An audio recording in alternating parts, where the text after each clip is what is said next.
Kelompok satu itu penyajinya Pak Adi Agus, Pak Taufik, sama Bu Marwa. Banyak kali Moderatornya Pak Hanif. moderatornya Pak Ani. Judul mata kuliahnya, judul mata kuliah, judul makalahnya, dia ada. Ada Pak. Pak Hanif?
Mohon izin Pak Wira, Ya, apa bisa sudah kita mulai atau dibuka oleh Pak Wira dulu? bisa Bu Nisa. Sudah, jika kelompok satu sudah siap untuk presentasi, silahkan. Silakan, silakan. Saya cuma peserta ini. Cuma peserta Pak Ani. Yang Siap, punya gawe Pak Ani. Sama siap, ya, siap. Mohon izin Pak Wira. ya. Oke. Assalamualaikum warahmatullahi wabarakatuh. Waalaikumsalam warahmatullahi wabarakatuh. Yang lain sebelum dimulai Pak Anip, unmute ya. Kan dengan suara anaknya kelihatan mengganggu nih. Masih ada tuh yang ganggu. Oke, terima kasih. Alhamdulillah, alhamdulillahirabbil alamin. Wassalatu wassalamu ala Rasulillah sayyidina Muhammadin Alhamdulillah Rabbistofi Syari wa yassir li amri wa hlul 'uqdatam min lisani yang selalu kami hormati Bapak Dr. Wira Indra Satya selaku dosen pengampu mata kuliah pengembangan kurikulum, yang kami hormati teman-teman guru seperjuangan, mahasiswa PJJ, PAI, IAIN Syekh Mujadi Cirebon. Alhamdulillah di pagi hari ini kita masih diberikan nikmat berupa iman, nikmat berupa Islam, dan nikmat berupa kesehatan, sehingga kita bisa berkumpul dalam tatap maya, yaitu mata kuliah pengembangan kurikulum dengan keadaan sehat, meskipun sebagian teman-teman yang sakit, semoga diberikan Teman yang belum justru kalah suara Pak Anip. kurang keras ya. Bisa Terus Pak Hanif. ditelepon Jarpi ya, siapa itu? Punya Pak Hanif. Yang kedua, selawat serta salam kita curahkan. Coba berhenti sebentar. Tolong di unmute. Apa itu? Siapa itu? Oke, mohon maaf Pak Wira, ini di ruang saya ini. Orang. tolong di apa dulu? Disuruh minggir. Oke, siap. Mohon maaf Zoom sebentar. Oke, yang kedua salawat serta salam semoga tetap tercurah kembangkan kepada junjungan kita Nabi Muhammad SAW yang telah memimpin kita semuanya dari jalan yang gelap menuju jalan yang terang. Ya, ini yang dimutuskan. Teman-teman mahasiswa seperjuangan, di sini kami sebagai moderator, sebelum kita buka acara presentasi pada hari ini, yang pertama saya ingin mengucapkan selamat Hari Guru bagi para guru semua ini, ya. Di bertepatan dengan hari yang spesial yaitu Hari Guru. Semoga momentum ini bisa menambah semangat berjuang guru-guru terutama yang di area terluar terdepan yang masih dengan tantangan yang begitu berat. Yang kedua, semoga teman-teman yang sakit diberikan kesehatan, terus diberikan kelancaran dalam menjalankan kuliah PGCPI ini, karena memang tantangannya sangat begitu kompleks.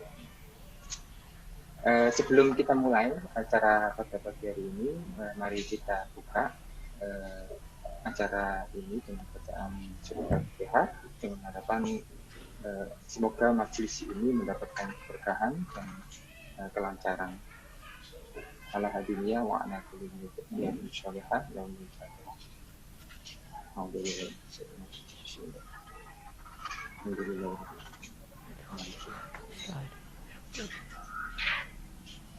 Terima kasih disampaikan. Ada beberapa poin-poin penting yang nanti insya Allah disampaikan oleh penyaji. Ada 3 poin ya, yaitu yang pertama yaitu meliputi pendidikan karakter, terus yang kedua tantangan kurikulum abad 21 atau masa depan, dan yang ketiga kurikulum yang rahmatan lil alamin. Nanti akan secara bergantian disajikan oleh penyaji. Yang pertama nanti akan disajikan oleh Bu Marwah dan disambung mungkin nanti Pak Taufik atau Pak Agus. Monitor Pak Agus sudah gabung ya, Pak Taufik.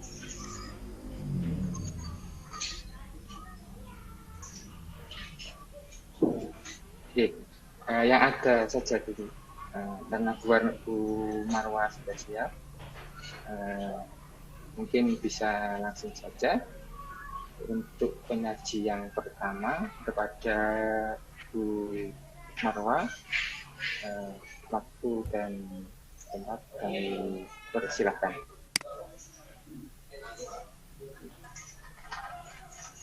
Pak, ini waktunya berapa lama? Waktunya jangan terlalu lama ya. Siap. Supaya diskusinya lama. Silakan. Monggo Bu Marwah. Ya. Assalamualaikum warahmatullahi wabarakatuh. Assalamualaikum warahmatullahi wabarakatuh. Waalaikumsalam warahmatullahi wabarakatuh. Puji syukur kita panjatkan kehadirat Allah Subhanahu wa taala karena dengan limpahan rahmatnya sehingga kita bisa diberikan kesempatan untuk dengan pengembangan kurikulum. Salawat serta salam taruh kita kepada baginda Rasulullah Shallallahu Alaihi Wasallam, kepada keluarga beliau, sahabat tabiin, sahabat tabiin. Ini pertama-tama ada, saya potong dulu. Ini ada dari Cianjur nggak? Pesertanya ada dari Cianjur nggak? Cianjur, nggak ada ya? Nggak ada, Pak. Ya. Oke, teruskan. Terusan Bu, malam. pertama-tama saya menyampaikan permohonan maaf saya karena lokasi saya sekarang ini sedang di pasar, Pak. Karena di rumah lagi tidak ada jaringan, jadi saya harus cari jaringan yang bagus. Ya baik. Pada pembahasan makalah kali ini yang berjudul kurikulum mandiri berkarakter berbasis masa depan.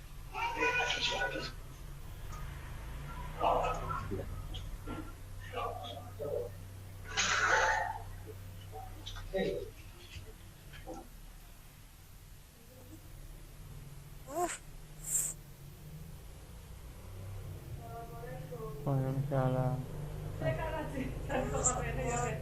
Hah? Kenapa? Nggak tampil ya? Nggak tampil kok ngomongnya gitu. Lagi kuliah. Share Bu, share. Ya, pendidikan pertama pembahasan mengenai pendidikan karakter. Pendidikan karakter adalah pendidikan yang tidak hanya mengedepankan kualitas akademik, ya, namun juga pembangunan pribadi yang baik merupakan tujuan utama dalam pendidikan karakter yang baik.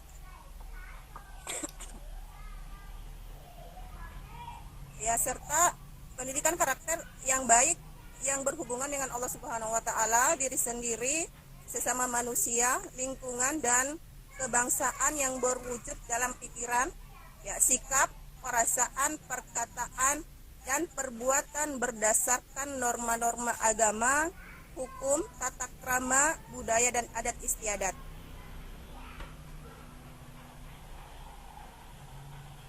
Ya, pengertian pendidikan karakter ini dikemukakan oleh beberapa ahli.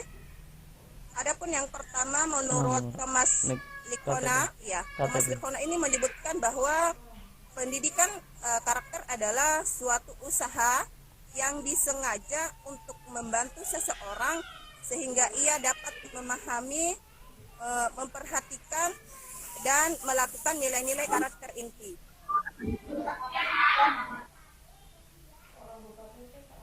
Yang kedua adalah ya, John Wanstrock, ya, pendidikan karakter ini menurut John adalah pendidikan yang dilakukan dengan pendekatan langsung kepada peserta didik untuk yang menanamkan nilai-nilai moral, ya, dan memberikan pembelajaran kepada peserta didik mengenai pengetahuan moral dan upaya untuk mencapai perbuatan atau perilaku yang dilarang.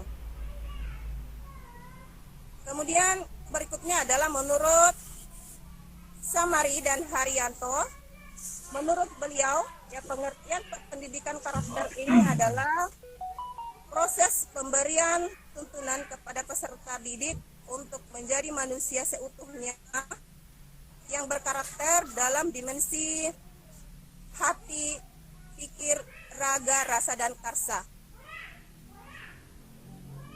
Selanjutnya, fungsi dan tujuan pendidikan karakter.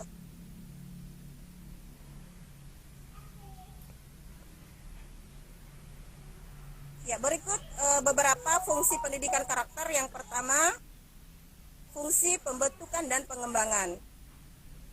Fungsi pembentukan ini mempunyai fungsi sebagai membentuk dan mengembangkan potensi. Artinya adalah, ya, peserta didik itu mampu mengembangkan potensi yang ada di dalam dirinya untuk berpikir baik, ya, berhati nurani baik dan berperilaku baik, ya, serta berbudi pekerti yang luhur. Nama padan ganda. Kemudian yang kedua Gara-gara adalah nih jenenge gonta-ganti sebagai penguatan dan perbaikan. Ya, fungsi ini pendidikan karakter yang memiliki fungsi sebagai penguatan dan pertama perbaikan ini, komprehension nganggo artinya KHO. sistem pendidikan ini berfungsi untuk memperbaiki serta menguatkan Iki para ya peran jenenge baik kena individu, terdeteksi ya keluarga, ya satuan pendidikan, Berikut. masyarakat dan pemerintah. terus Kemudian yang terakhir ketentuan. adalah sebagai penyaring. Fungsi sebagai penyaring ini tentunya memiliki arti menyaring. Ya, menyaring artinya adalah Mong sing pendidikan aktif mau karakter ini PPI dapat ini digunakan wis agar liyane masyarakat itu aktif. dapat Mau memilih atau karek memilah bisa. budaya sendiri itu dan dapat menyaring budaya-budaya yang datang dari luar. Kemudian yang kedua adalah tujuan Mari pendidikan nganggo karakter. kuota. Jadi diusul lo gak hasil. Tujuan pendidikan Anggone kuota, karakter, dadi ning ngene pendidikan karakter ini data kemiskinan bertujuan untuk desa dan sedan itu membangun sangat sikap akeh. pola pikir dan perilaku peserta didik agar menjadi pribadi yang positif, berjiwa luhur, Iya bertanggung bicara jawab mau dan karek berakhlak nunggu karimah. masuk kuota kok gak ngono tok. Datane sono. Wis sono. Cuma apa jenenge? Kuotane mergo misale sedan kan butuhnya mau 500. Kuotane mau untuk 500. Selanjutnya Data adalah kemiskinan ruang sedan kan lingkup 3000 pendidikan luas. Bahkan bahkan pendidikan karakter ini ini terakhir ngantek terbagi 5.000. beberapa Lah sing dibutuhno mau 500. diantaranya Sing adalah katanya 500 kan nganggur. pola pikir meliputi cerdas, Yo kreatif, nak kritis, nak inovatif, harapane cara produktif, ngono ngene. Nak harapane iki ngono iku nak masuk kuota ngono tok wis. Mau harap mau reflektif. si Kemudian kuncine yang kedua adalah BPJS olah hati aktif. meliputi Nah BPJS aktif itu berarti jujur, saya no amanah, kesempatan. bertanggung jawab, Cuma masuk kuota pantang kok menyerah, gak untuk. berempati, adil dan berjiwa Kalian patriotik. kuotane Kemudian yang terbatas. ketiga adalah olahraga meliputi Lah iya, bersih dan sehat, tangguh disiplin, andal, Wis, Mo. sportif, berdaya tahan, determinatif, kompetitif, bersahabat, ya, ceria, kooperatif, dan gigih. Kemudian berikutnya adalah olah rasa. Olah rasa atau Mungkin kasa kita meliputi goro-goro ramah, suka menolong, aset kayak dinamis, ono survei nasionalis, ekonomi. kerja keras, toleransi, peduli, kosmopolit, mengutamakan kepentingan umum, Kan winginane ono sing gotong royong, barang ono survei saling barang. menghargai, Ono survei dan nah bangga ekonomi. menggunakan bahasa dan tutur Iya. Indonesia.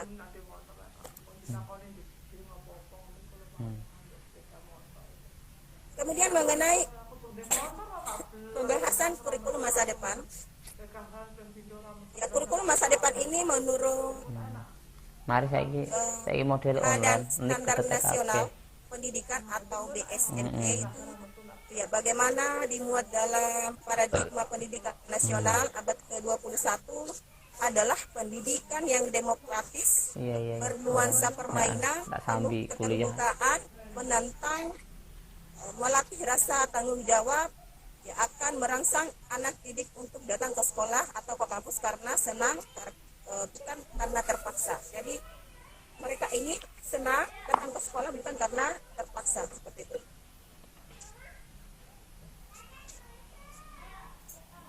Kemudian selanjutnya adalah tujuan pendidikan nasional. Tujuan pendidikan nasional masa ke depan atau abad ke-21 ini bertujuan untuk mewujudkan cita-cita bangsa, masyarakat bangsa Indonesia yang sejahtera dan bahagia, ya dengan kedudukan yang terhormat serta setara dengan bangsa lain dalam dunia global melalui pembentukan masyarakat yang terdiri dari sumber daya manusia yang berkualitas, yaitu ya, pribadi yang mandiri, berkemauan dan berkemampuan untuk mewujudkan cita-cita bangsa. Ijen susu. Kakak tunggu di. Baik, itu sedikit penjelasan dari saya. Selebihnya saya serahkan kepada moderator. Saya akhiri dengan ucapan wassalamualaikum warahmatullahi wabarakatuh. Waalaikumsalam warahmatullahi wabarakatuh. Terima kasih disampaikan kepada Ibu Marwah yang sudah menjelaskan tentang materi, ya. Jadi sudah dijelaskan terkait dengan materi pendidikan karakter dan tentang kurikulum masa depan ada 21.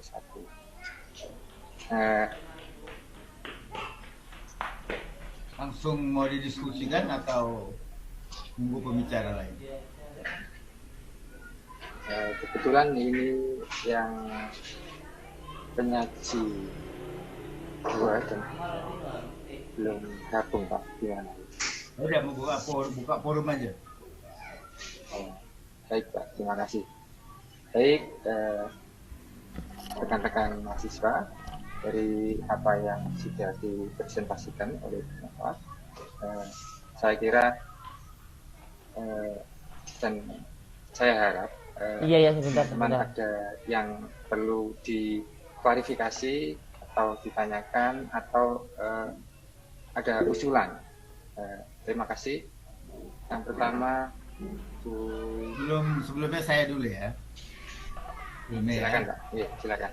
Untuk efektifnya sebuah kajian presentasi, harusnya tadi Bu Marwana itu menjelaskan latar belakang munculnya judul itu. Apa motivasi memilih judul itu, ya? Baru nanti latar belakang masalahnya apa, ya? Dalam memilih judul makalah. Apa yang mau diangkat, apa yang menjadi kesenjangan antara harapan dengan kenyataan, kan gitu kan. Jadi tentunya lingkup di mana, apakah di sekolah, apakah di kota media, ataukah di masalah secara nasional gitu kan. Nah, jadi bukan fokusnya pada karakter dan apa tadi masa depan ya. Apa yang menjadi motivasi memilih judul itu? Apa yang melatar belakangi memilih judul makalah itu? Apa persoalan yang ingin diurai di dalam makalah yang disampaikan oleh kelompok 1? Itu jauh lebih penting daripada penjelasan apa itu karakter, apa itu tadi masa depan atau segala macam tadi ya. Barangkali itu masukan dari saya. Nanti kita urai lagi. Nanti kita beri masukan lagi. Oke, Pak Hidayat, silakan yang lain. Terima kasih atas arahannya Bapak dosen. Mungkin Ibu Marwa bisa menambahkan terkait dengan latar belakang. Nggak usah. Yang lain aja dulu. Serahkan ke yang lain dulu. Yang lain dulu. Tanggapan yang lain dulu. Nanti baru dijelaskan Bu Marwa. Monggo Bu Sinar, kami persilakan. Assalamualaikum warahmatullahi wabarakatuh. Silakan. Terima kasih atas waktunya. Sesuai dengan judulnya tadi, yaitu kurikulum berkarakter berbasis masa depan. Yang ini saya tanyakan, karakter seperti apa yang akan dihasilkan dari kurikulum berbasis masa depan? Yang kedua, apakah dengan kurikulum yang diterapkan bisa menjamin anak-anak didik kita akan dengan mudah mendapatkan lapangan pekerjaan? Terima kasih. Senaria ya.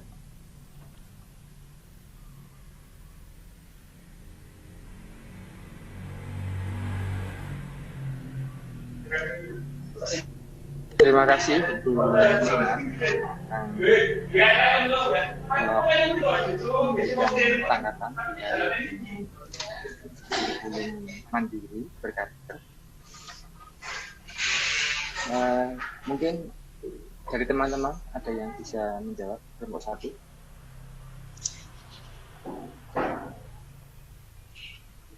Bu Senaria ini kelompok berapa nih? Kelompok 2. Kelompok siapa dia? Dari kelompok 2. Kelompok 2.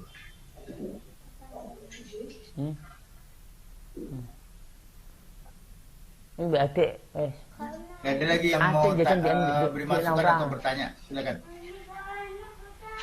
Ini dari Pak Aul. Mar Pak Aul. Ada 2 pengolahan ngayalan.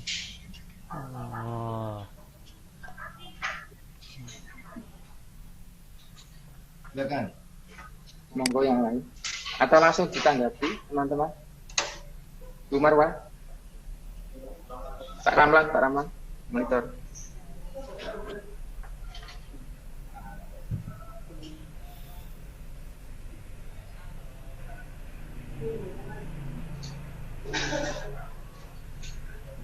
Oke, kalau gitu saya ingin coba menjawab. Nah, Pak Taufik sudah hadir, alhamdulillah. Nah, ini selamat datang Pak Taufik. Mohon maaf agak lambat. Oke, terima kasih. Dari pertanyaan dari kelompok 2 dari Bu Sinal, ada 2 pertanyaan yang saya coba menjawab yang nomor 2 dulu ini. Apa bisa menjamin dari kurikulum itu anak-anak bisa berkarakter dan mandiri seperti itu? Tentu dari pihak sekolah pastinya ingin sekali menjamin, tapi kadang yang namanya tujuan itu kan ada yang kalanya tercapai dan ada kalanya belum tercapai seperti itu. Jadi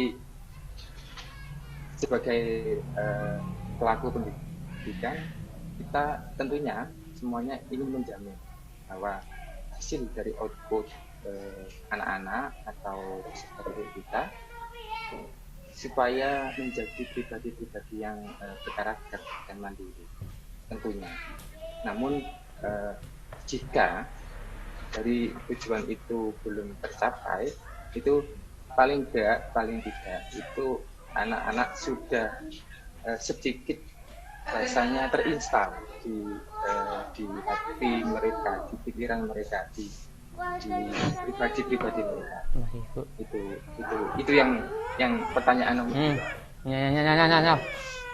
Terus pertanyaan yang pertama tadi apa dulu? Sinar, saya lupa tadi. Mau ulangi pertanyaan pertama. Seperti apa yang akan dihasilkan dari kurikulum berbasis masa depan? Seperti apa ya? Terima kasih Bu Marwa. Jadi seperti apa yang akan dihasilkan dari kurikulum yang berkarakter dan mandiri itu? Tentu kita tahu bersama dari tujuan pendidikan, yaitu menciptakan peserta didik yang berkarakter dan mandiri. Nah, seperti apa gambarannya seperti ini? Jadi kita tahu bersama bahwa ya wes kurikulum kita paringi 5.000 mau ya wes kadang itu kurang relevan. aja itu permen karet Nyata seperti itu. ayo permen karet abot mentos anak-anak itu ya wes malah kena pelajari materi yang berorientasi masa lalu, bukan orientasi masa depan. Contoh misalkan di mana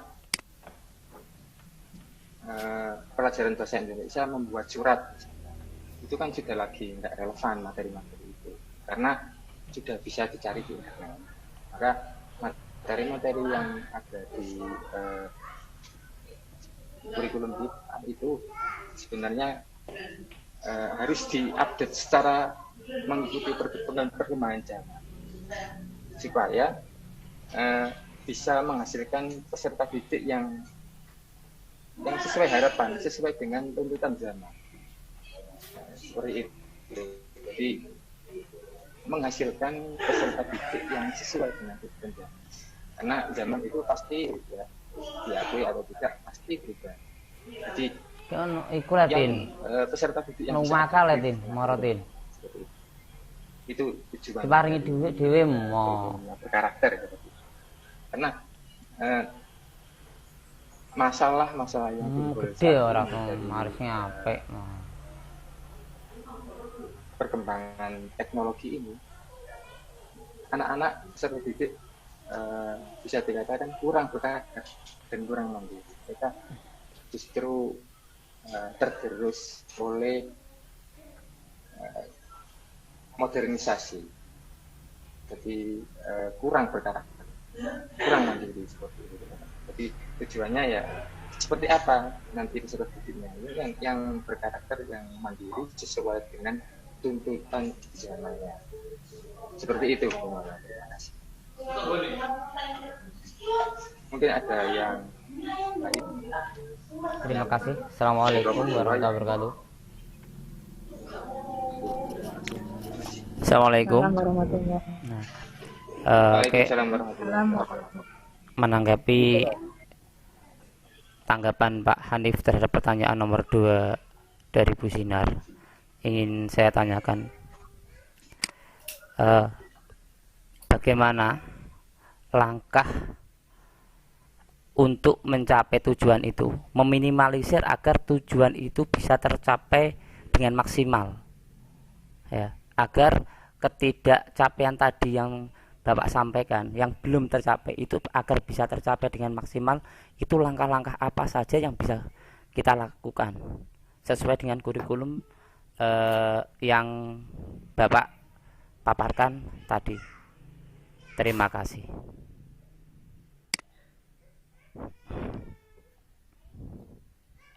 Terima kasih atas pertanyaannya, Ustadz Najib. Barangkali dari teman-teman yang bisa menjawab dari pertanyaan Pak Haji. Monggo Pak Taufik. Ya, Assalamualaikum warahmatullahi wabarakatuh. Dalam keterangan hal Pak Hanif tadi, itu masih menggunakan proses dalam segala hal. Gak mungkin sekadar kita memakai itu, belum tentu dia bisa kita dapati dalam maksimal ataupun 100% dalam realisasinya. Ingat, kita ini belajar di pendidikan. Pendidikan itu adalah proses. Mulai dari karakter dan sebagainya. Kita masih dalam proses. Walaupun kurikulum atau jalan yang kita tempuh, atau tarbiyah, taklim, atau yang lainkah namanya, itu masih dalam proses. Sehingga sulit kita akan temukan atau kita dapati untuk hasil 100% atau sangat-sangat maksimal. Mungkin hanya ini dari saya mewakili teman-teman. Kelompok 1, sekian dan terima kasih. Assalamualaikum warahmatullahi wabarakatuh. Terima kasih Ustadz Taufik yang sudah memberikan gambarannya. Waalaikumsalam. Gimana Pak Najib? Iya, yang saya tanyakan langkahnya itu untuk meminimalisir agar dalam proses kita penyampaian memang betul tidak akan 100% kita punya tujuan itu akan tercapai sepenuhnya. Maksudnya langkah agar kita itu bisa meminimalisir dari hal yang akan kita tuju bisa tercapai itu, langkahnya itu bagaimana? Gitu aja. Terima kasih. Oke, ya kalau begitu saya tambahkan. Kalau kita melihat atau menyedikitkan atau ingin sebagian sedikit harus kita capai dalam satu tujuan. Ya. Kita lihat masing-masing karakter yang harus kita tuju atau kita akan yang kita akan bimbing dan kita akan tujukan kepada anak didik utamanya. Contohnya apabila di karakter cara beradab atau cara yang kita harus continue dalam suatu langkah atau karakter kurikulum yang kita terapkan itu.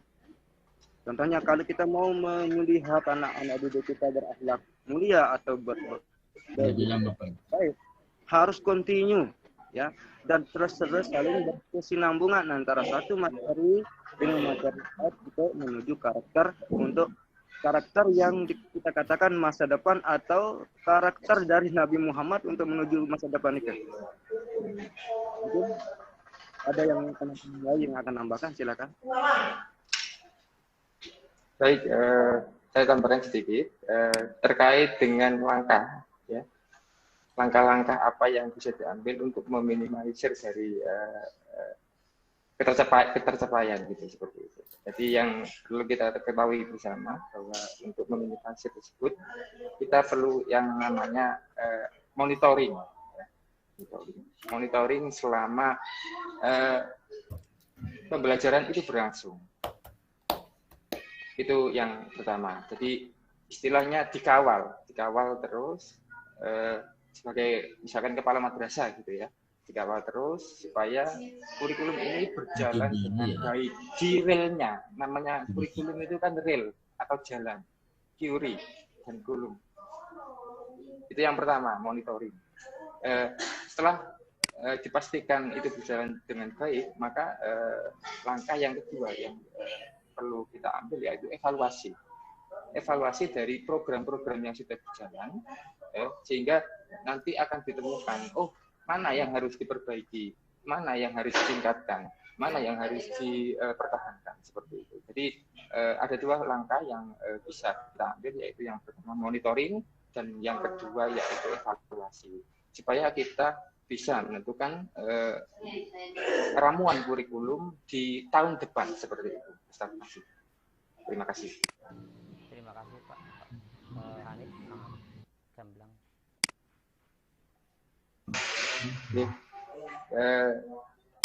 Terima kasih. Dari teman-teman yang lain, monggo masih kita buka pertanyaan.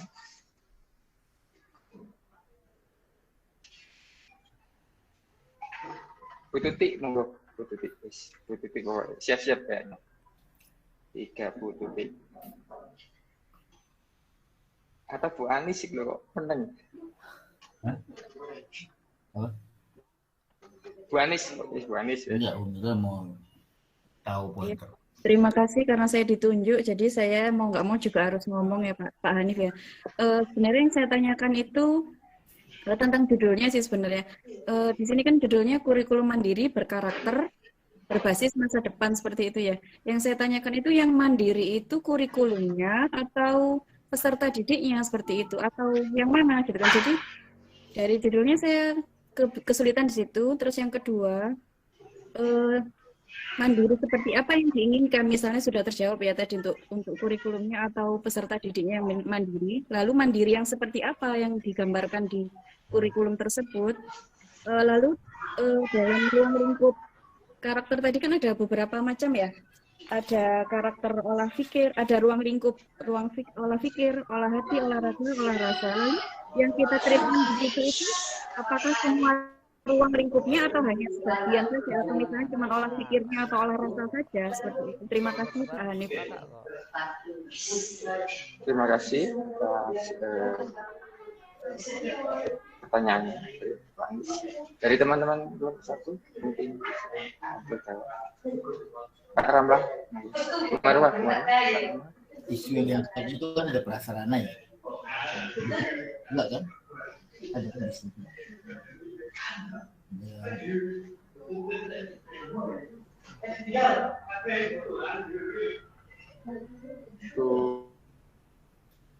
Marwah.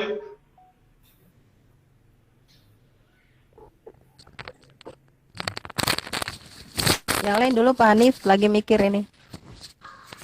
Pak Ramlan.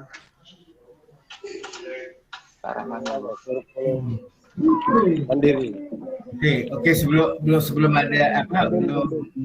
ada tanggapan dari teman-teman lain, saya mau bertanya sama forum ini, ya. Tadi ada karakter building, ya, ada juga national building, gitu ya, determinasi, ya, determinatif. Itu semua memang capaian yang ingin ideal, ya, untuk pengalaman belajar dari siswa-siswa itu. Sebetulnya siswa itu kan harus bisa pernah merasa menerima pengalaman gagal, pengalaman sukses. Itu termasuk karakter building, ya. Sehingga timbul watak nggak menang sendiri gitu, atau timbul watak maunya sukses sendiri gitu. Jadi dengan pengalaman gagal, pengalaman pernah gagal, pernah sukses itu, orang akan banyak, siswa itu bisa menghargai kehidupan, bisa punya watak yang lebih baik sesuai yang diinginkan oleh pendidikan itu. Yang pertama. Yang kedua, teman-teman coba nilai mata pelajaran yang ditampilkan tadi oleh Ibu Sinari, siapa tadi? Bu Marwana itu kan ada mata pelajaran ini, itu. Mata pelajaran apa yang paling kira-kira efektif membangun building karakter building? Menurut teman-teman kira-kira mata kuliah apa? Mata pelajaran apa? Nah, sedikit Pak. Ya Pak. Ya, maksudnya diendapkan aja dulu, nanti kita jawab sama-sama. Mata pelajaran apa yang paling efektif ya dalam mencapai Pak. Ya. Berikutnya nanti ya siapa dia? Pribadi ya. Topik Rahman ya silakan. Mata pelajaran yang paling cepat untuk menanam karakter ada dua menurut saya pribadi Pak. Yang pertama akidah akhlak dengan PPKN. Itu dasar sumber dari semua adab atau norma-norma. Mungkin nanti jawaban saya. Mungkin ada yang menambahkan, monggo.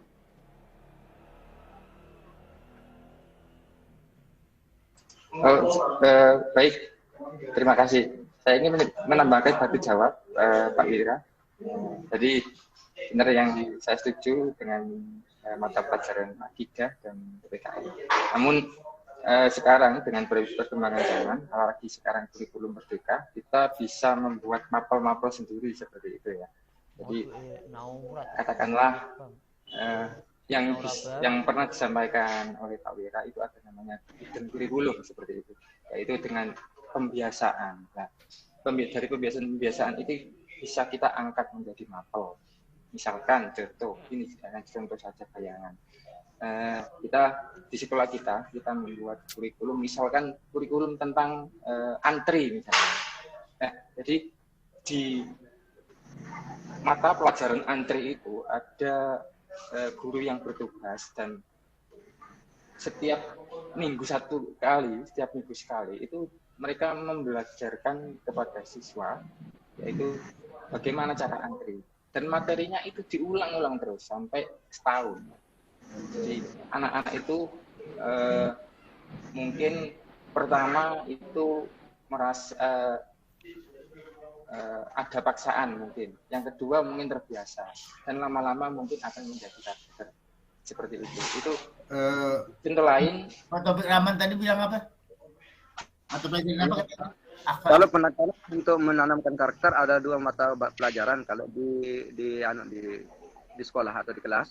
Apa itu? Yaitu untuk umum yang paling cepat untuk menanamkan karakter yaitu Pancasila atau PKN. Sementara di jenjang yang lain seperti agama yaitu akidah akhlak atau PAI. Yang paling cepat kan katanya Pak Wira. Ya. Jadi saya mau mengatakan begini ya. Di dalam kurikulum masa depan itu kan ada beberapa prinsip. Yang pertama ada basis terintegrasi. Itu terpadu ya. Yang kedua ada berbasis kompetensi. Terintegrasi itu kalau kita mau jujur, Pancasila itu udah 70 sekian tahun, kira-kira penerapannya bagus nggak? Ya bagus Pak. Kalau kita rujuk kan tercemar Nasakom, tercemar kapitalis. Artinya Pancasilanya itu nggak muncul seperti sekarang. Persoalan-persoalan berbangsa bernegara itu nggak muncul. Harusnya sudah menunjukkan hasil yang lebih baik ya. Nah kalau kita samakan aja PPKN dengan akidah akhlak kalau di Ya, kita harus bagaimana kita mengupayakan kesejajaran antara akidah dengan norma-norma Pancasila nika supaya berkarakter di dua sisi. Nanti di sisi umum di sisi keagamaan, kan, Pak Nike? Nah, Ya, maksud saya terintegrasi itu begini ya. Teman-teman, kalau saya pernah dengar dari jemaah tabligh, itu kalau anak-anak Jepang itu karakter antrinya kan bagus ya, karakter antri. Yang kedua, karakter kalau ada dompet yang jatuh, hilang, itu pasti kembali di kantor polisi. Uangnya nggak akan hilang. Itu yang nyampaikan saya jemaah tabligh. Jadi artinya pendidikan karakter di Jepang itu sudah berhasil ya. Berhasil ya. Artinya memang PKN-nya, akhlaknya, akidahnya itu sudah tampil sebagai satu perilaku yang bisa diteladani. Ya. Nah, jadi maksud saya, kalau mau jujur sebetulnya paling mudah itu mata pelajaran yang paling mudah menanamkan di situ akhlak, akidah itu adalah kalau mau jujur ya olahraga.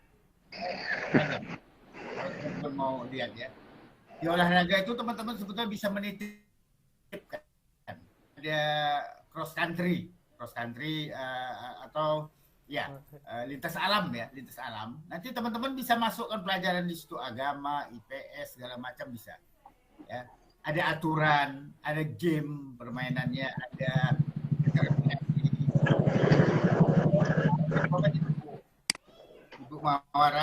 Ibu Marwana tadi ya, ada determinatif, ada segala macam. Determinatif itu kan maksudnya daya juang ya, fighting spirit. Nah itu di olahraga itu bisa dikemas gitu. Nah, saya melihat sebetulnya teman-teman mengamati nggak di dalam semua pelajaran kalau begitu Pak Dasen? Tunggu dulu. Teman-teman mengamati nggak isu apa yang di pertandingan Piala Dunia World Cup di Qatar? Itu kan bagi yang punya hobi olahraga Pak. Dikit Pak. Itu kan bagi teman-teman yang hobinya olahraga. Bagaimana kalau teman-teman yang hobi di mata pelajaran lain atau mata kuliah lain, bisa kita juga tanamkan dari sana Pak. Dikit, ya, maksud saya terasi ya. Jadi kurikulum masa depan itu kan terintegrasi, basis kompetensi itu bisa masuk. Maksud saya yang paling efektif, yang paling mudah itu menitipkan integrasi itu adalah di dalam mata pelajaran olahraga, bukan hobi ya. Teman-teman bisa memasukkan di situ misalnya anak-anak melihat toleransi ya. Dia akan Bapak Ibu bimbing dalam menginventarisasi misalnya berapa rumah ibadah yang dilewatinya di lintas alamnya itu. Misalnya ya, berapa masjid yang dia temukan, berapa sinagog, berapa peko apa namanya? Kalau Cina punya itu ya, bihara. Berapa gereja? Nah, itu kan bisa menitipkan keterampilan teman-teman pesan kepada anak, kepada murid bahwa semua agama itu harus hidup, harus dihargai di negara Pancasila kan misalnya gitu ya. Nah, itu bisa dititipkan pada saat terjadi teman-teman memberikan lintas alam atau cross country itu gitu. Itu maksud saya. Maksud saya ini bukan soal hobi atau bukan soal apa-apa ya, tapi soal bagaimana menitipkan, mengintegrasikan mata pelajaran IPS, agama, termasuk IPA kali ya, mengamati aneka ragam padi, ya kan, pohon-pohon, pohon apa namanya, ubi, ya semua bisa diamati oleh anak-anak. Itu kan pelajaran IPA, aneka ragam hayati. Tapi yang saya maksudkan begini, teman-teman bisa nggak menangkap isu World Cup di Qatar itu? Apa aja yang muncul isu-isunya? Bisa nggak menangkap itu? Saya merasa begini, ada namanya penolakan ya, represif malah terhadap peristiwa Piala Dunia itu di Eropa, baik Jerman, Belanda biasanya terlalu euforia ya dengan Piala Dunia, tapi ini enggak dia. Nah, ada apa? Karena itu ada isu-isu semua itu. Apa yang teman-teman tangkap dari isu Piala Dunia itu? Terima kasih. Terkait dengan Piala Dunia, karena Qatar ini merupakan negara yang kaya ya, dan mereka rela mengeluarkan uangnya begitu banyak untuk menjadi tuan rumah Piala Dunia.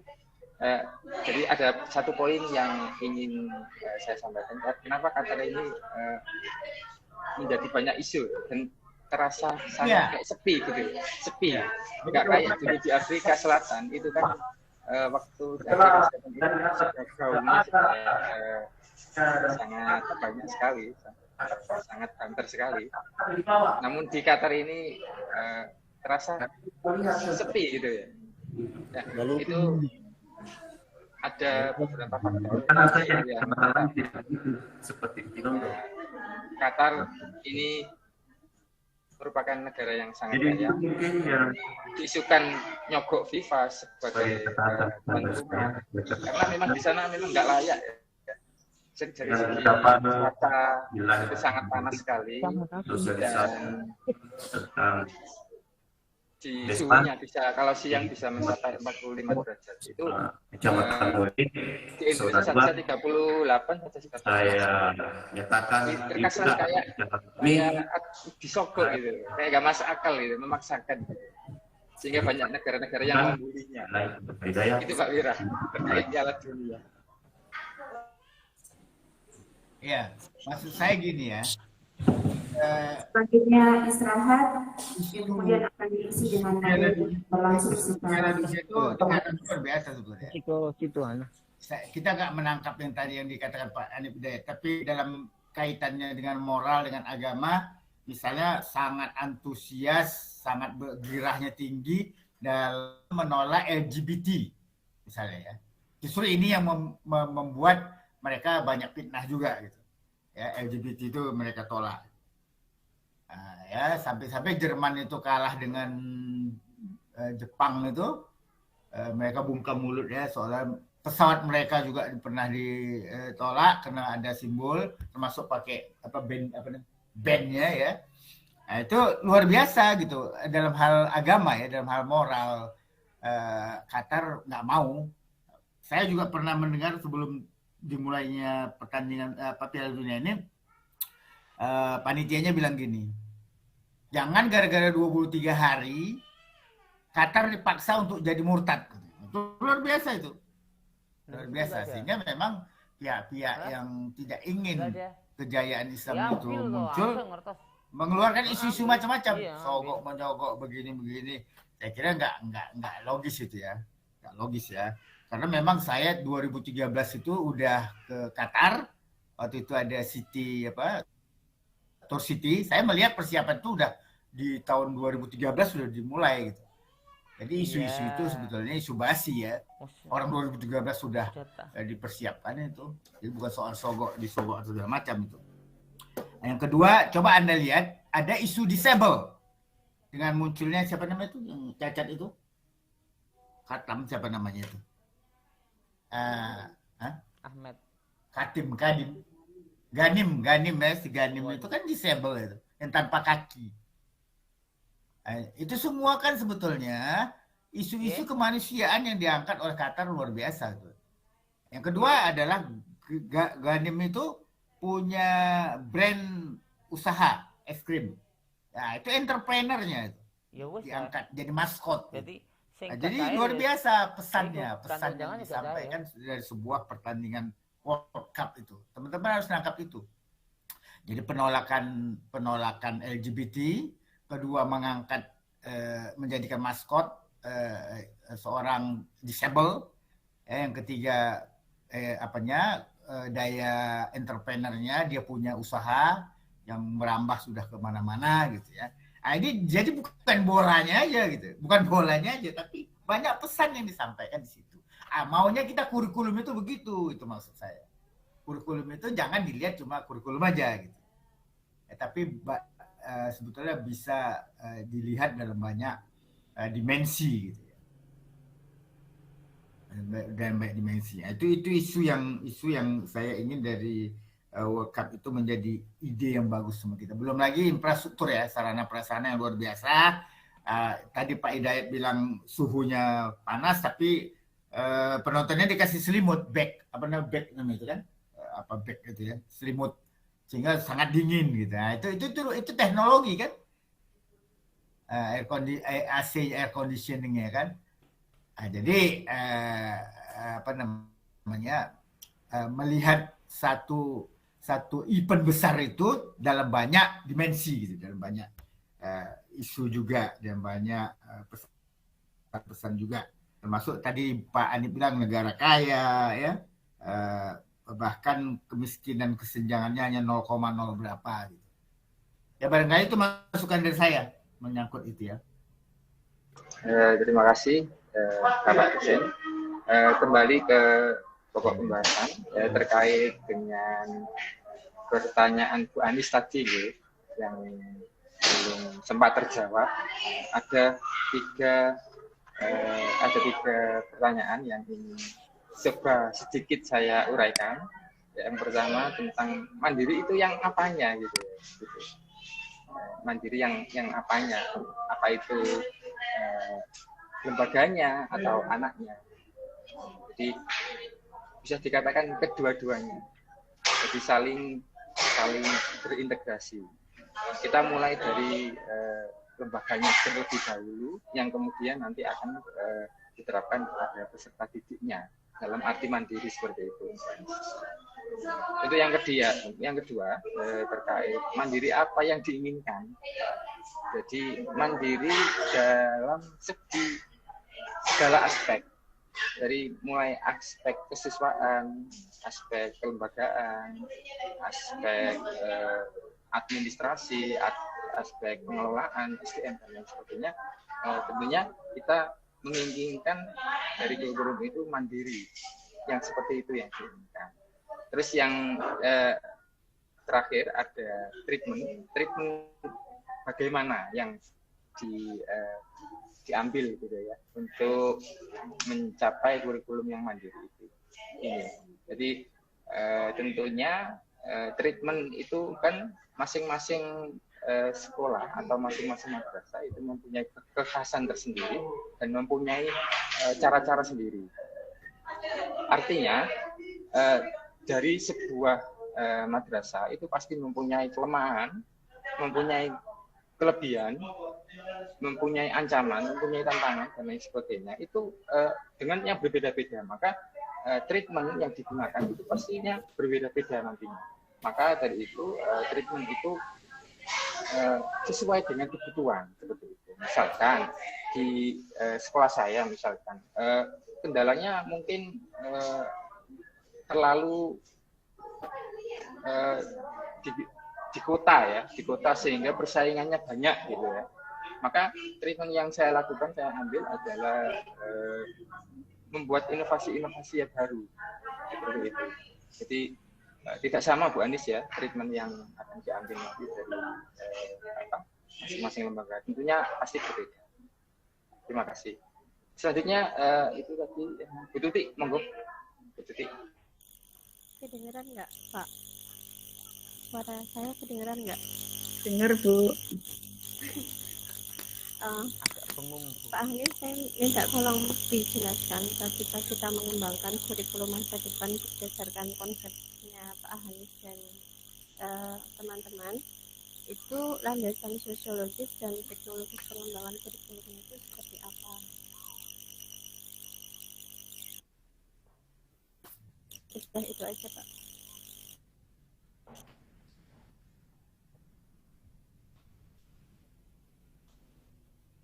Terima kasih Bu Tuti atas pertanyaannya. Dari teman-teman kelompok 1, biar nggak saya terus, monggo Pak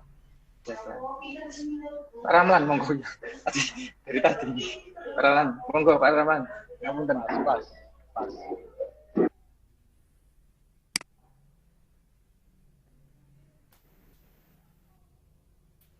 Landasan sosiologis dan landasan teknologis sama monggo diuraikan dari pertanyaan Bu Tuti. Landasan kurikulum mandiri secara tinjauan sosiologis dan teknologis.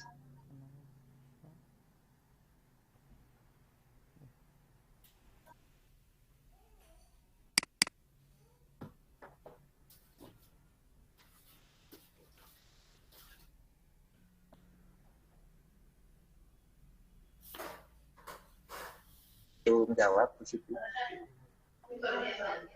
Siti Masyarah.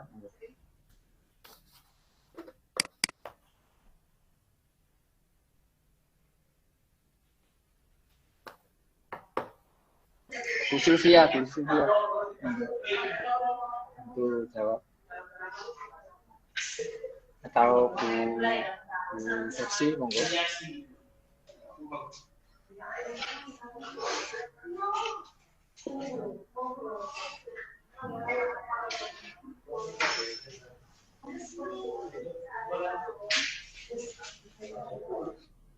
Pak Taufik, monggo.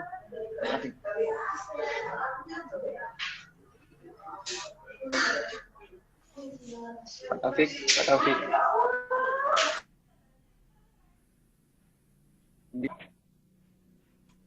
Monggo nanti dijawab, Pak.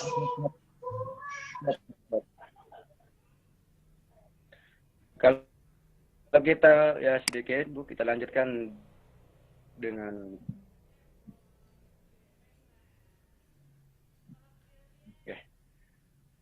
saya akan menjawab salah satu dari yang bertanya tadi ya. Apapun yang kita mau kembangkan dalam saja tidak boleh, kita itu tidak boleh terlepas ya, dari dasar atau pedoman pelaksanaan pendidikan karakter yang disusun oleh Kementerian Pendidikan dan Kebudayaan. Itu yang pertama. Yang ruang lingkup pendidikan karakter yang dibagi menjadi 4 yang ada di dalam makalah kami. Yang pertama olah pikir, yang kedua olah hati, yang ketiga olahraga, yang keempat olah rasa atau karsa. Apapun itu materi pelajarannya, tidak mungkin kita seperti apapun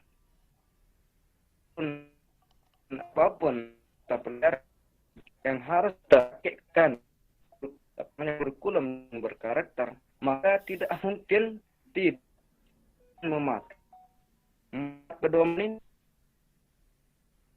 ini itu saja. Mau olahraga, mau pikir, rasa atau karsa dan yang lain-lain. Itu kan tergantung driver masing-masing si pendidik. Kan kalau kurang nanti gimana Bu?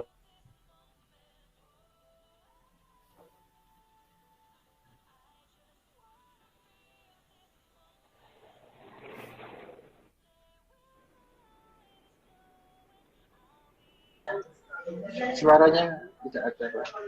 Suaranya. Ya, kalau menurut kami mewakili kelompok itu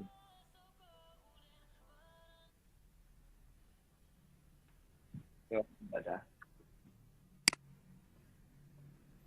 Suara siapa nggak ada, Pak? Suara saya atau suara Ibu? Gimana Bu Titik gimana? Sudah cukup jelas? Saya nggak bisa dengar suaranya. Suaranya putus-putus ya Pak ya?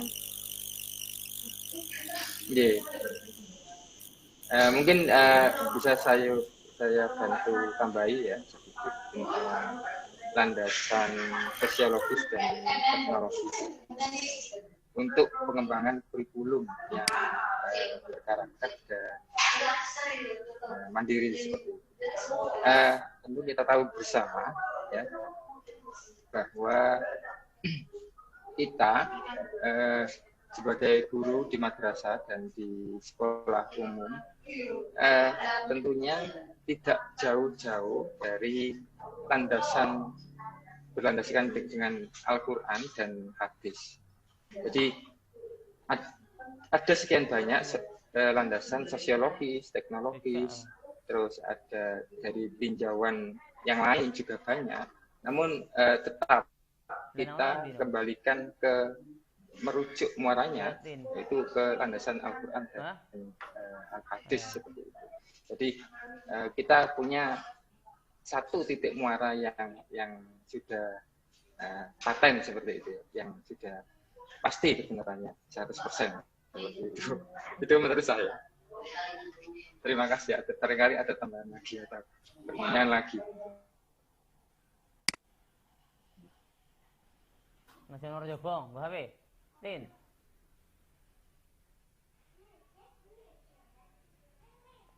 Fatin. Jadi nambahkan Pak. Benar juga Pak ya. Bahkan Pak Taufik tadi Yang ya. kalau kita membagi atau memfokuskan kepada bidang keagamaan kita. Nah, telepon Hafi. Nah, bagaimana kalau nanti di sekolah teman-teman yang lain ada di luar agama? Ya, oke. Jadi kita Pak Udesef, mohon maaf. Menambahkan tadi Pak Taufik. Nah, kita ini mengkaji kurikulum berkarakter berbasis umum tanpa menuju pada satu agama. Kan begitu? Dan nanti teman-teman banyak juga yang ngajar di sekolah. Ya. Siap. Ya. Jadi saya nambahkan Ya, tadi. kan kita itu teman-teman yang lain, teman-teman yang ngajar di tempat lain. Mungkin ada teman-teman yang tidak intent untuk mengkaji ke agama Islam. Kan kita membahas ini umum. Ya. Ya, Pak. Udah. Gimana, Pak? Udah. Ya. Jadi Tentu kita harus berpusat pada semua pegangan, ya, pegangan agama kita dan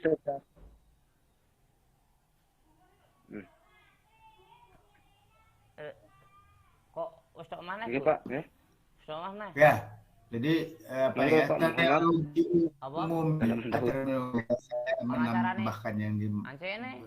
dinyatakan oleh Pak Taufik Rahman itu sebetulnya Ki Hajar Dewantara sudah memberikan rambu ya pada 3H. Itu aja ingat 3H ya. Lo genduk iku nolak cara. Pendidikan, educate the head katanya. Pendidikan yang menanamkan di kepala. H pertama. H kedua, educate to heart. Hati. Ya. Yang ketiga, Ki Hajar Dewantara bilang tanamkan pendidikan educate hand. To do ya, apa yang bisa dilakukan. Jadi jangan yang Pak Anip tadi katakan, diberi doktrin, diberi pengertian, dibiasakan. Ah, itu kan kadang-kadang doktrin itu kan teori ya. Tapi kita pegang apa yang ingin pesan Ki Hajar Dewantara itu ya, atau yang dikatakan Pak Taufik Rahman tadi, apa yang dipikirkan, apa yang harus dikerjakan, dilakukan. Nah, jadi H, ingat aja H, 3H. The heart, kepala, siap. di kepala, the head, apa yang di hati, dan educate the hand, apa yang dikerjakan. Nah, agama apapun pasti itu terbaik untuk membekali konsep pendidikan pada anak. Jadi kalau dia nanti doktrin aja, pengertian aja, sementara memang ahli psikologi bilang orang bisa ngerti di kepala, tapi nggak yakin di sini. Sesungguhnya di sini keyakinan pendidikan dia sampai ke lubuk hatinya itu jauh 300 kali lebih kuat daripada dia paham di sini. Itu ahli psikologi. Nah, makanya kalau teman-teman nanti ada pameran di mall, pergi pameran, teman-teman kepingin mobil, misalnya mobil Rolls Royce atau kepingin mobil Fortuner misalnya. Teman-teman itu nggak boleh menghindar. Bu Anis misalnya, kepingin, ada pameran nih, mobil Honda CR-V atau mobil Toyota Fortune gitu ya. Nah, ibu nggak boleh menghindar, mengatakan begini, gaji gua aja cuma segitu, gimana mau beli? Nggak boleh. Ibu harusnya dekati dia objeknya. Ibu dekati objeknya. Ibu pegang. Dia perlu pura-pura aja mau beli, buka pintunya, pegang setirnya. Nah, itu namanya ibu sudah melakukan apa tadi, the head, the hati, pikiran, hati, dan hand. Malaikat nanti kesian. Aduh, Bu Anis sama Pak Anip gajinya kecil tapi kepinginnya Fortuner, misalnya kan. Doakan malaikat. Nah, mudah-mudahan nanti ketemu itu. Ketemunya mungkin nggak hari ini, besok atau 5 tahun ke depan. Pasti. Amin ya rabbal alamin. Jadi maksud saya pesan daripada educate the head, the hand, the head, jantung hati ya, itu harus memang menjadi satu kesatuan gitu. Jangan teori aja, jangan hanya kognitif saja, jangan cuma sikap saja melakukannya gitu. Sebenarnya tambahan saya dari Pak Taufik tadi. Ya silakan teruskan. Nggak jauh dari, berarti tidak jauh dari kata ahli psikolog yang mengatakan learn to know, learn to be, learn to live together. Ya. Atau bahasa agamanya tasdiqan fil lisani,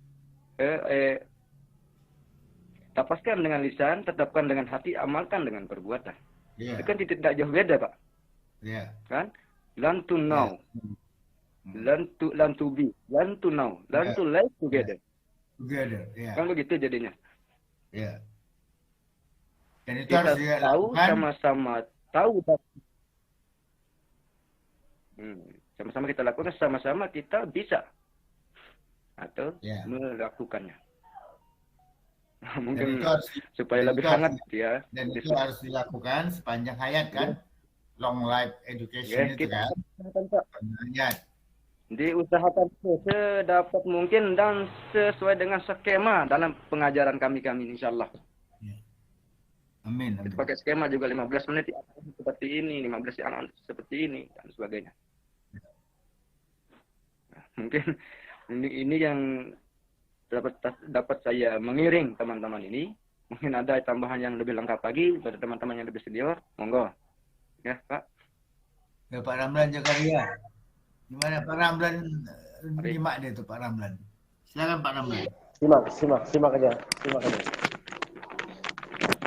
Kalau untuk pendidikan karakter, mandiri berkarakter ini outputnya mungkin kita mengharapkan anak-anak menjadi calon-calon kades.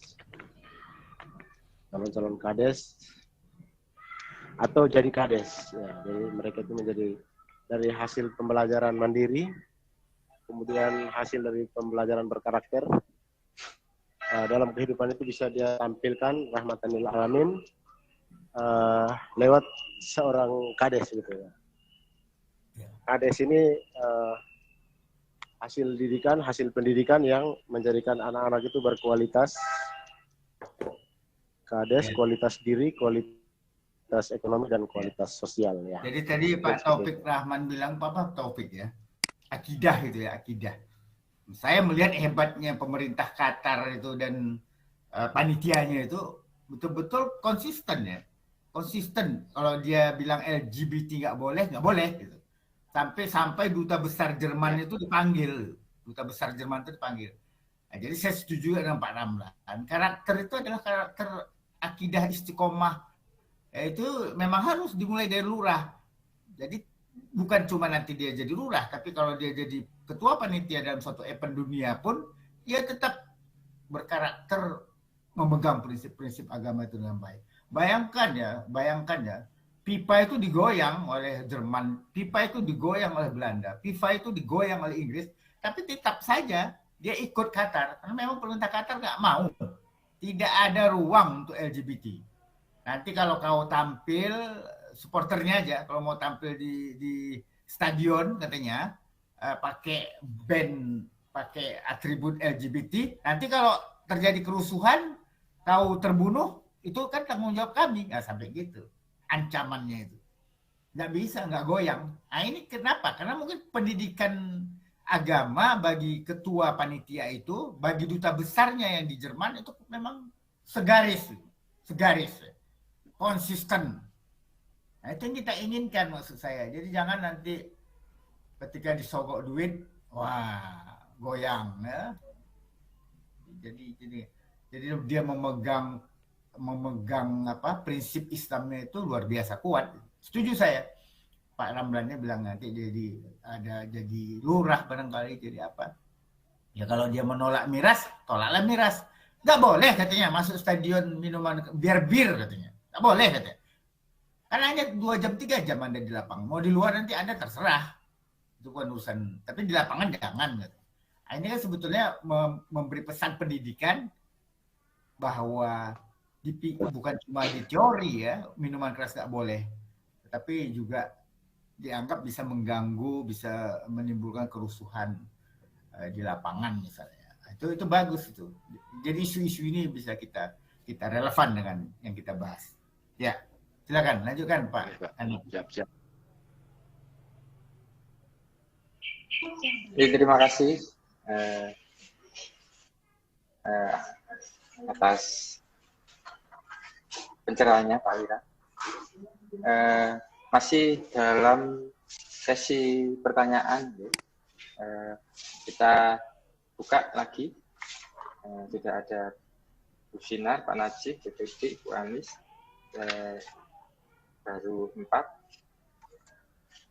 Saya harap ada lagi yang ingin dikemukakan atau mungkin ada ide-ide pengalaman kurikulum di lembaga Bapak Ibu atau usulan atau monggo sanggahan dan lain sebagainya atau pengalaman monggo khususnya dari kelompok 2. Monggo silakan.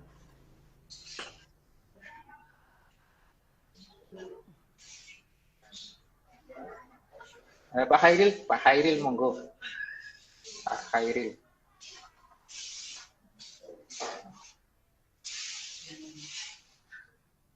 Pak Khairil, monitor. Pak Hendri, silakan bertanya, Pak Hendri. Pak Hendri, silakan. Sebelumnya mohon maaf Pak, karena di sini saya juga lagi fokus buat soal untuk mau ujian, jadi nggak nyambung. Mohon maaf Pak sebelumnya. Persiapan pas ya Pak ya?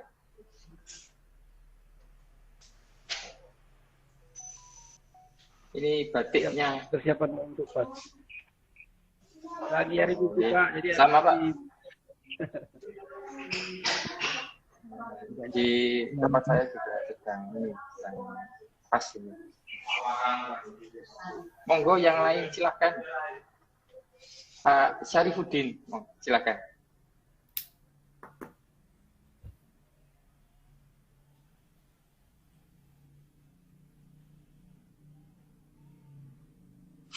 Assalamualaikum warahmatullahi wabarakatuh. Waalaikumsalam. Yang ingin saya tanyakan yaitu mengenai pergeseran paradigma pendidikan. Ini kan tadi ada pendidikan tantangan masa depan. Bagaimana kita menyikapi kurikulum dengan perkembangan zaman.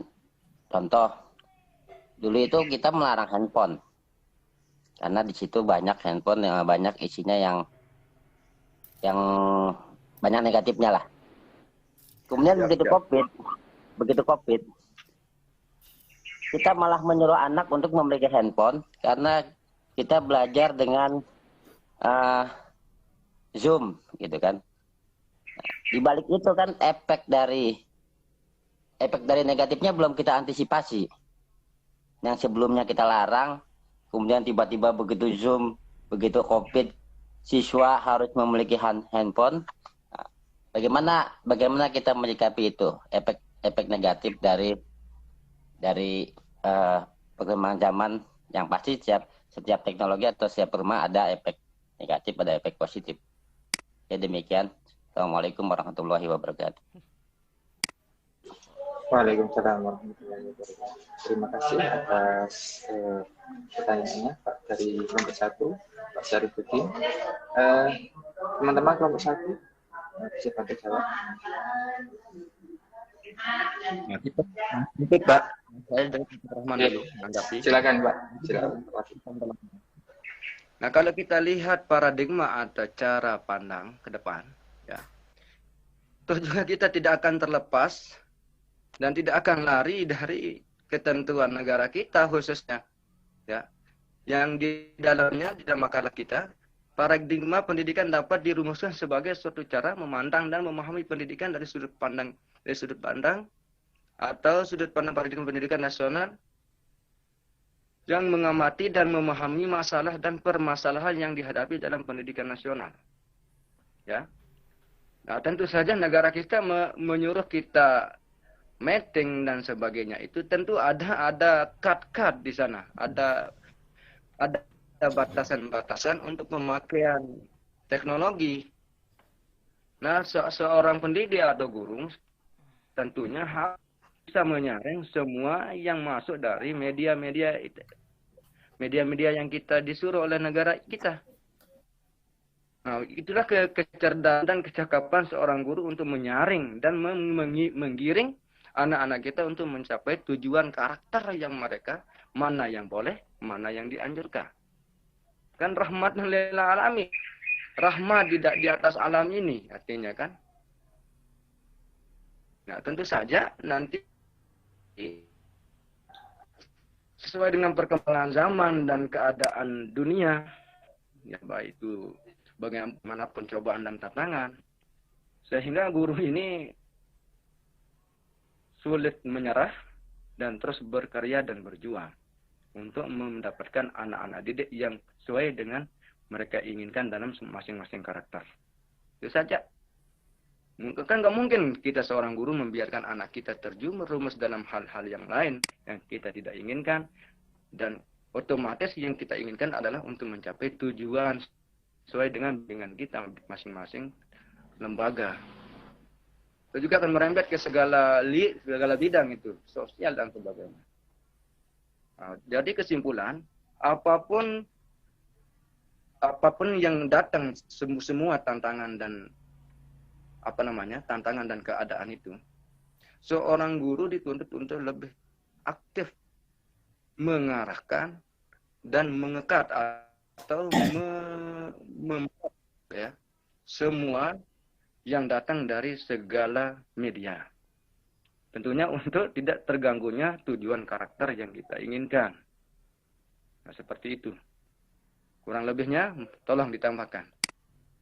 Terima kasih Pak Taufik. Terima kasih Pak Taufik.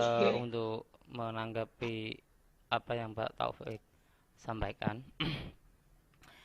bahwa realita yang ada, ya, realita yang ada yang terkait ditanyakan oleh Pak Syarifuddin tentang penggunaan media memang bagus, ya.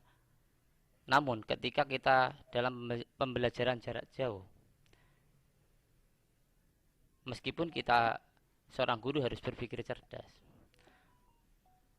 kebanyakan yang terjadi karena kita pembelajaran jarak jauh atau secara daring, itu kita tidak bisa mengontrol secara maksimal. Karena kita tidak bisa bertatap muka langsung dengan anak-anak. Sehingga kita tidak tahu apa yang akan dilakukan anak pada perangkat yang dibawa. Salah satunya smartphone, yang mana smartphone itu bisa mengakses apa saja yang bisa dilakukan oleh anak tanpa pengawasan orang tua. Nah, bagaimana kita bisa mengontrol anak yang mana orang tuanya sendiri, ya, kita bisa sudah menyampaikan ke orang tua untuk mendampingi, namun orang tuanya sendiri itu sibuk dalam artian sibuk apa, sibuk bekerja, sehingga anaknya sendiri pun tidak diawasi ketika penggunaan smartphone. Yang penting merasa bahwa saya sudah memenuhi kewajiban sebagai orang tua memberikan smartphone untuk pembelajaran buat anak. Namun realita yang ada itu cenderung penggunaan smartphone itu malah menyimpang, sehingga banyak terjadi hal yang jadikan, misal malah memilih main game sehingga malah lupa waktu. Nah, itu yang terjadi realita yang waktu pandemi. Nah, untuk di wilayah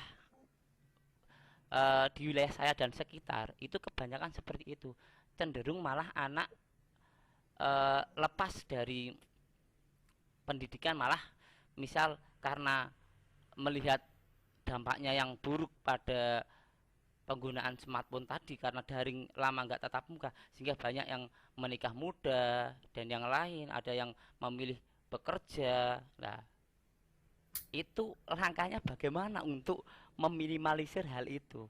Terima kasih. Oke, siap. Nah, mungkin kalau kita memandang di masing-masing tempat, ya, mohon maaf bukan menganani atau mengaku-akukan madrasah kita, ya. Kalau di NTB khususnya itu, nanti si kepala sekolah kan punya operator. Nanti kalau mereka mau daring, dia dibuatkan kelas atau jalur-jalur khusus untuk masuk dalam masing-masing pelajaran. Bukan kita lepas begitu saja, nanti toh orang tuanya kita nggak lepas kontak. Nah, contohnya anak saya ini di pondok pesantren. Pondok pesantrennya di Lombok Barat, sementara saya ini di Lombok Tengah.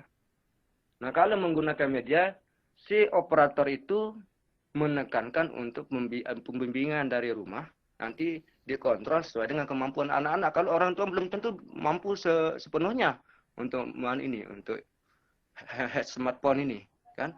Anak-anak lebih pandai. Dan anak-anak inilah yang dibimbing dan dibuatkan link-link atau jalur-jalur khusus untuk menempuh pelajaran di masing-masing lembaga kalau di NTB itu. Sebagian kecil tapi. Nah, kalau sebagian besar sama seperti di wilayah-wilayah lain. Mungkin ini yang saya masukkan lebih cerdas dalam mengelola kepala madrasah atau kepala sekolahnya, membuat si operator daring seperti kita ini kan di kuliah PJJ PAI Syekh Nurjati ini, nggak ada orang yang boleh masuk dari jalur ini kecuali orang yang sudah terpilih dan terseleksi. Mungkin seperti inilah kita akan menghadapi tantangan untuk masa depan. Ini gambaran kecil ya di perkuliahan kita. Dulunya orang sulit percaya. Apakah benar ini PJJ PAI Syekh Nurjati ini bisa belajar jarak jauh dan sebagainya. Kan dengan motonya kerja aman, kuliah nyaman. Memang betul ini sudah terjadi nih Pak Nid. Bagaimana kita ini mengemas sekolah atau lembaga-lembaga pendidikan kita yang di bawah seperti contohnya di PJJ PAI yang kita laksanakan saat ini. Itu seharusnya, bukan melepas begitu saja. Nah, ini mohon maaf, bukan saya agak keras kan. Ini kenyataan yang kita tempuh ini. Walaupun keterbatasan sinyal dan sebagainya, teman-teman di pelosok dusun atau di tengah hutan bisa keluar kota untuk memenuhi fasilitas dan mencari line atau internet, supaya bisa ikut gabung untuk memenuhi ilmunya untuk mengajar anak-anak kita di lapangan masing-masing. Mohon maaf Pak Nid, ya mungkin inilah gambaran kecil kita untuk mengelola teknologi ini untuk menuju masa depan di abad yang seterusnya. Mohon maaf kurang lebihnya ya. Ini teman-teman untuk dilengkapi. Terima kasih. Terima kasih Pak Taufik. Sedikit saya tambahkan terkait apa yang ditanyakan oleh Ustadz Syarifuddin dan Ustadz Najib. Yang pertama dari Ustadz Syarifuddin, tentu kita tahu bersama bahwa pergeseran paradigma itu merupakan sunatullah. Jadi mutlak akan terjadi. Kita tidak bisa menghindar akan pergeseran.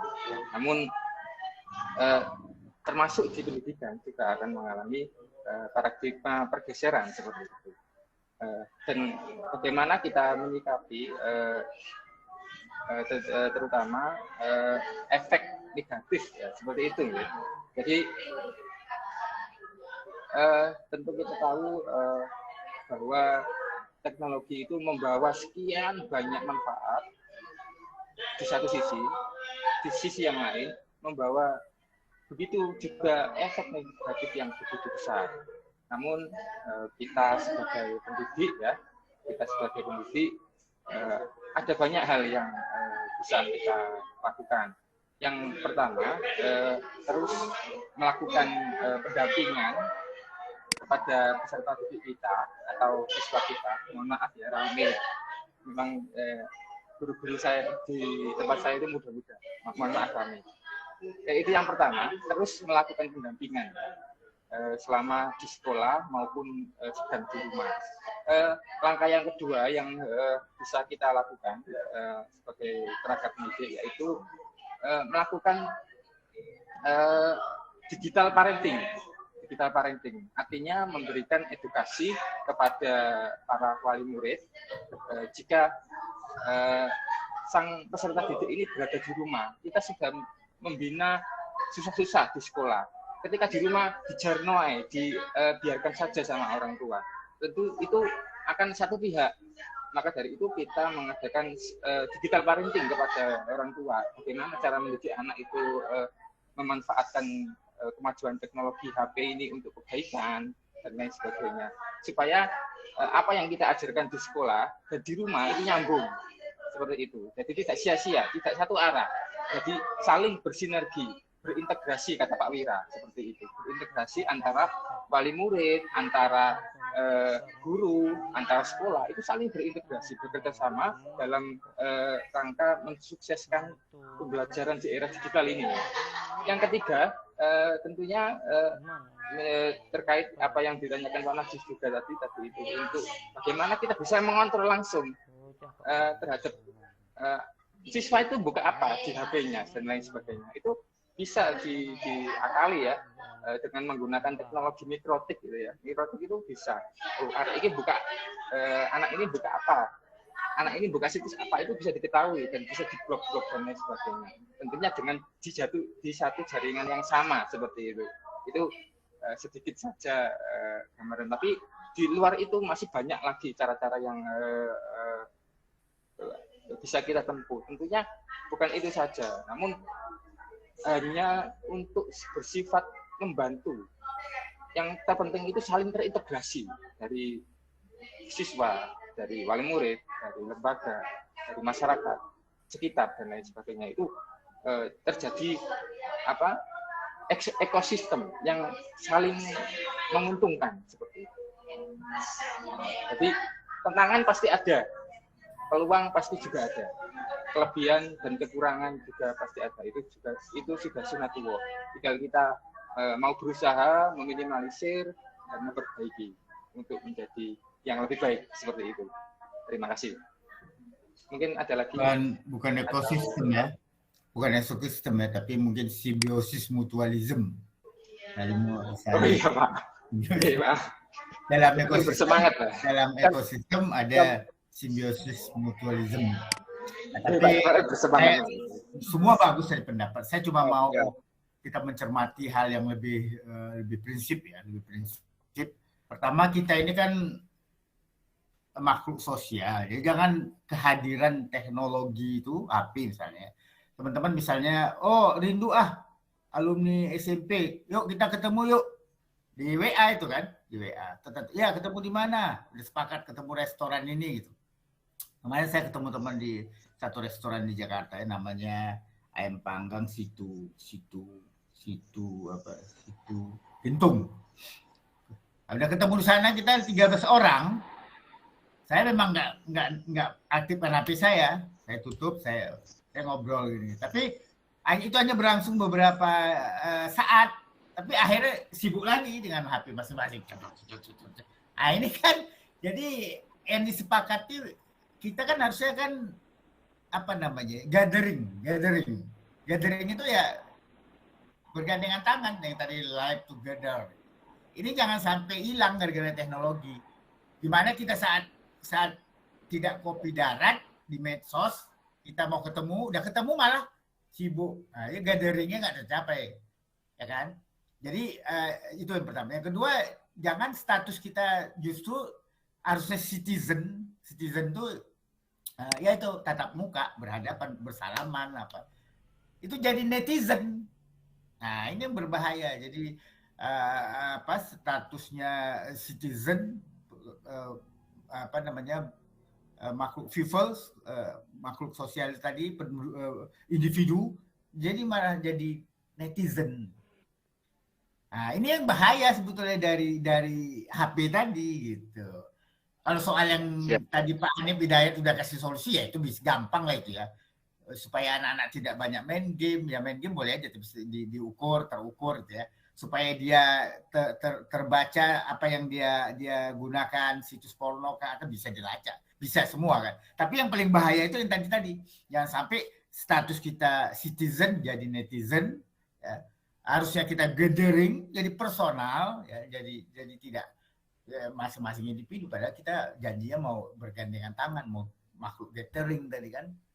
Nah, itu yang berbahaya menurut saya. Itu yang disebut Pak Muhammad Saripudin tadi, ada pergeseran itu ya, pergeseran sosial tadi. Nah, itu Tapi masih kita tetap bergandengan hati, Pak. Hah? Tapi kita kan tetap bergandengan hati antara Pak dosen dengan kami, bergandengan hati. Iya betul. Saya hanya mencontohkan tadi gimana saya bersahabat dengan SMP, kawan SMA mau ketemu, kesepakatannya kan mau ketemu gitu. Kalau saya sama teman-teman ini ya udah memang nggak bisa ketemu. Yang satu di Pekanbaru, yang satu di Kalimantan. Nanti kalau ketemu malah biayanya high cost ya. Artinya teknologi ini dalam hal ini positif gitu. Dalam hal ini ya mungkin hati kata Bapak tadi fotoprograman hati kita nyatu, tidak ada masalah ya. Tetapi jangan yang seperti tadi alumni SMP, alumni sama anak Medan mau ketemu di Jakarta karena baru muktamar di Solo. Udah lama nggak ketemu Pak Wira, gini. Kami dari Solo. Oh ya saya dari Penang. Di mana kita ketemu? Oh di situ gitu Pak, gini. Ya udah ketemu masing-masing udah waktunya tersita, jarak yang ditempuh Jakarta juga nggak mudah, macet segala macam. Udah ketemu kok malah main HP ya kita kan jadi nggak itu. Jadi malah ya apa namanya tujuan yang ingin dicapai nggak tercapai malah. Ya barangkali itu ya tambahan dari saya. Terima kasih atas pencerahannya Pak Dr. Wira. Selanjutnya Ibu Irawati yang sudah mengangkat tangan. Kami persilakan untuk mengemukakan pendapatnya.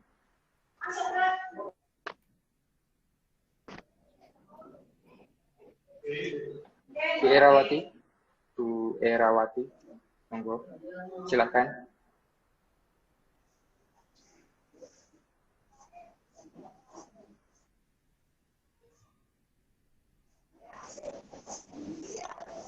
Atau Pak Agus. Pak Agus, selamat datang Pak Agus.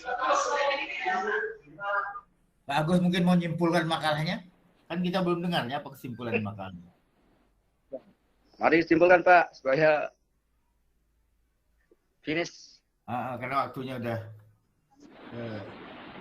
habis. Jam berapa? Kita di NTB sudah mau beranjak ke masjid untuk salat Jumatan, Pak. Monggo Pak Agus di closing.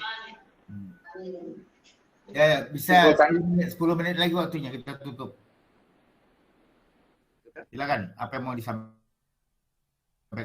Mau disimpulkan atau gimana? Pak Mukhlis, monggo Pak Mukhlis. Silakan. Lanjut Pak.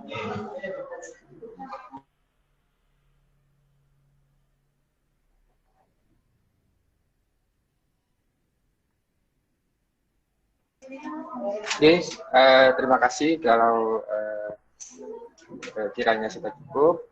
Sedikit saya akan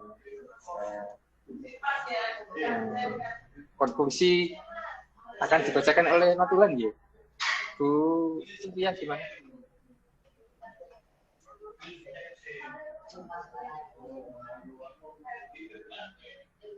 Gimana, Bu? Ya, monggo silakan Bu Sylvia, monggo Bu Sylvia. Terima kasih. Assalamualaikum warahmatullahi wabarakatuh. Yang sedikit bisa saya simpulkan dari presentasi hari ini kelompok 2, bahwa kita semua sudah tahu bahwa kurikulum adalah yang menjadi pacuan dalam dunia pendidikan. Di sini membahas tadi tentang karakter masa depan. Ya, karakter masa depan di sini sesuai dengan perkembangan zaman sebagaimana kurikulum yang sekarang gandung-gandungkan, yaitu kurikulum merdeka, yaitu kurikulum yang menyesuaikan dengan perkembangan zaman. Tapi tidak lupa dengan adanya yang berkarakter, yaitu yang berakhlakul karimah. Tadi pertanyaannya juga ada karakter apa yang dikedepankan di sini, yaitu karakter yang berakhlakul karimah yang sesuai dengan perkembangan zaman. Jadi tidak ketinggalan zaman. Ada juga pertanyaan tadi, kurikulum yang seperti apa atau pelajaran apa yang sesuai dengan karakter ini, yaitu pelajaran akidah akhlak, PPKN, dan olahraga. Karena saya juga tahu ketika di olahraga itu, kenapa Bapak dosen Wiradi bilang olahraga, saya juga bisa membenarkannya, karena di olahraga itu diajarkan bagaimana cara menangani orang terkena kecelakaan atau apa, sehingga di situ langsung ada hati untuk membantu orang.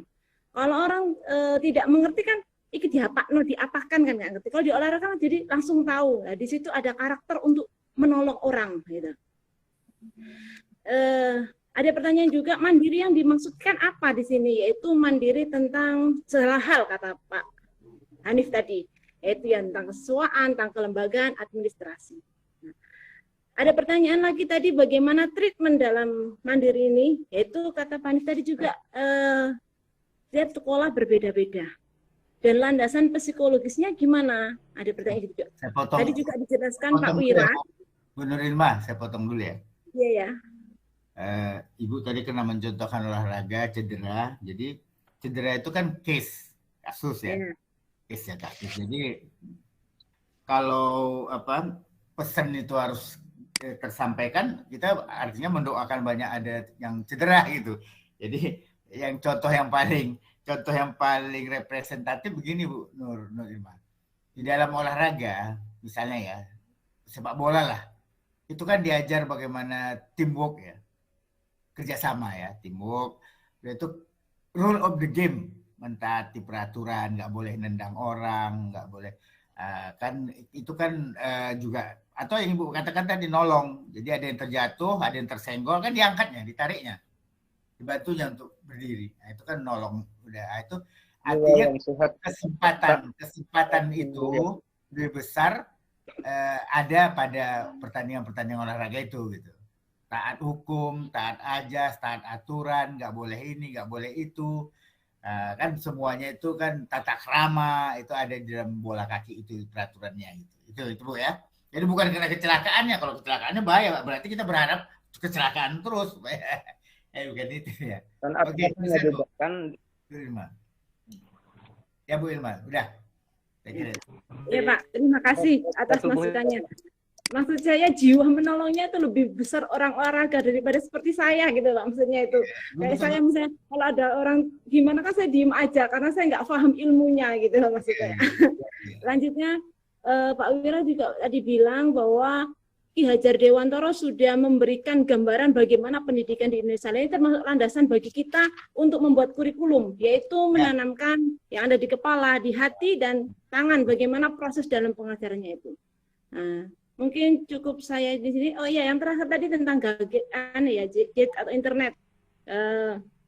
Kita sebagai guru juga harus bisa mengambil manfaat, menanamkan anak-anak karakternya, bagaimana dia bisa bertanggung jawab dengan adanya alat komunikasi yang sekarang sudah canggih. Jadi sebagai guru itu kita juga harus bertanggung jawab, begitu juga dengan orang tua dan lingkungannya. Untuk menanamkan tanggung jawab kepada anak didik kita, bagaimana dia bertanggung jawab pada dirinya untuk tidak merusak dengan adanya internet seperti ini ya sekarang. Mungkin saya lupa ya teman-teman. Ada 2 negara yang pernah saya kunjungi, yaitu Turki, Istanbul, yang basisnya banyak muslimnya 93%. Yang kedua Amsterdam waktu itu tapi saya dapat satu yang bisa dibandingkan. Saya ingat apa Bu Surpiah tadi soal tolong menolong. Saya jadi ingat. Tapi ini perlu saya sampaikan teman-teman karena ini menyangkut karakter building. Jadi waktu saya di Amsterdam itu saya heran juga waktu saya di stasiun kereta, saya di bandara. Itu selalu sekali saya melihat anak-anak muda, kalau ada orang tua yang kopernya kebesaran, dia bantu angkat gitu. Tapi ketika saya di Istanbul yang mayoritas Islam, itu nggak muncul gitu. Itu nggak terjadi gitu. Jadi lebih melihat aja gitu.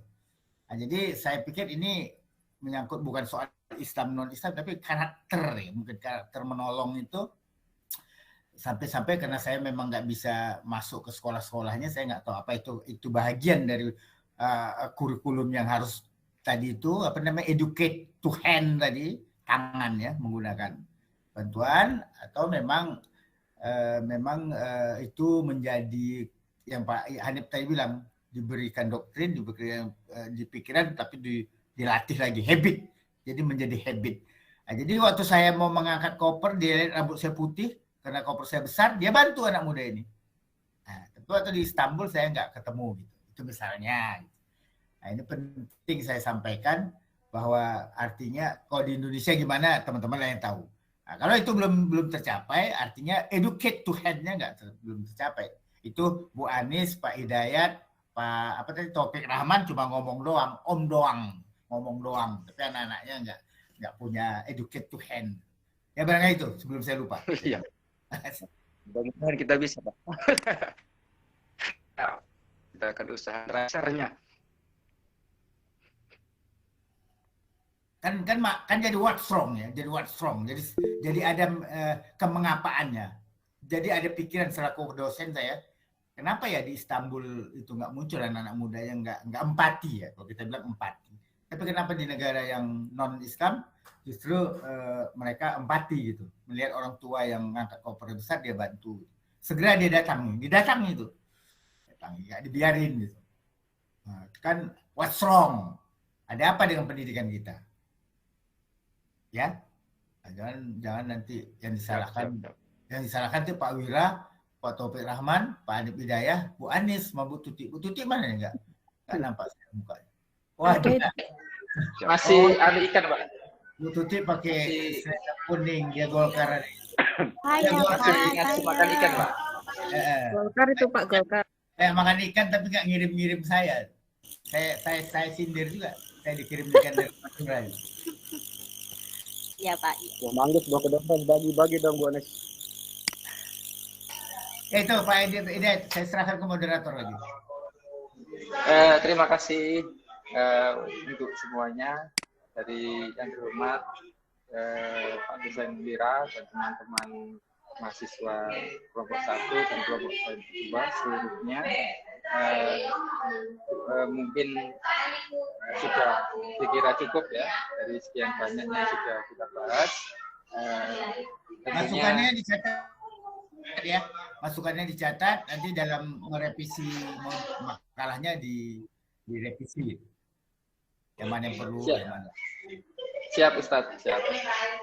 Ya, mungkin itu dirasa cukup ya dari banyak hal yang sudah kita bahas, dan mari sebelum kita akhiri, saya sebagai moderator dan mewakili kelompok 1, apabila ada yang kurang berkenan dan atau mungkin juga salah, kami mohon maaf yang sebesar-besarnya, dan mari kita tutup acara ini close dulu ya. Close dulu. Pak Hanif, close dulu, baru tutup. Baru di screenshot. Close, screenshot ya. Baru kita ucapkan hamdalah.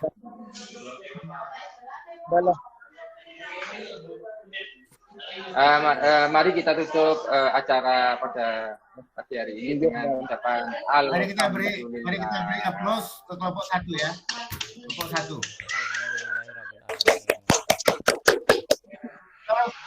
Ya, ya. On kamera. Ayo. Jadi screenshot. Ya, silakan Bapak Ibu on kamera. Bisa on kamera. Satu, 2, 3.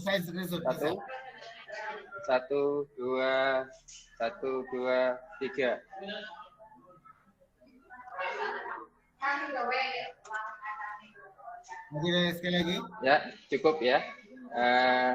Dari kami kelompok 1, kurang lebihnya mohon maaf, dan kami akhiri ihdinas siratal mustaqim. Assalamualaikum warahmatullahi wabarakatuh. Bu Anis, warahmatullahi ke depan wabarakatuh. kelompok 2 ya? Baik, Pak Wira, bagaimana? Minggu depan kelompok 2 ya? Minggu depan Iya, kelompok 2 ya? Jumat depan Ya, kelompok siap-siap 2. ya. Ya, oke. Ya, silakan Bu Anis ditutup. Ya, terima kasih atas waktunya teman-teman dan semoga apa yang kita lakukan hari ini bermanfaat dan sampai jumpa pada Jumat depan. Jika ada yang salah kata atau ada yang tidak berkenan di hati, mohon dimaafkan. Saya sudahi. Wassalamualaikum warahmatullahi wabarakatuh. Waalaikumsalam warahmatullahi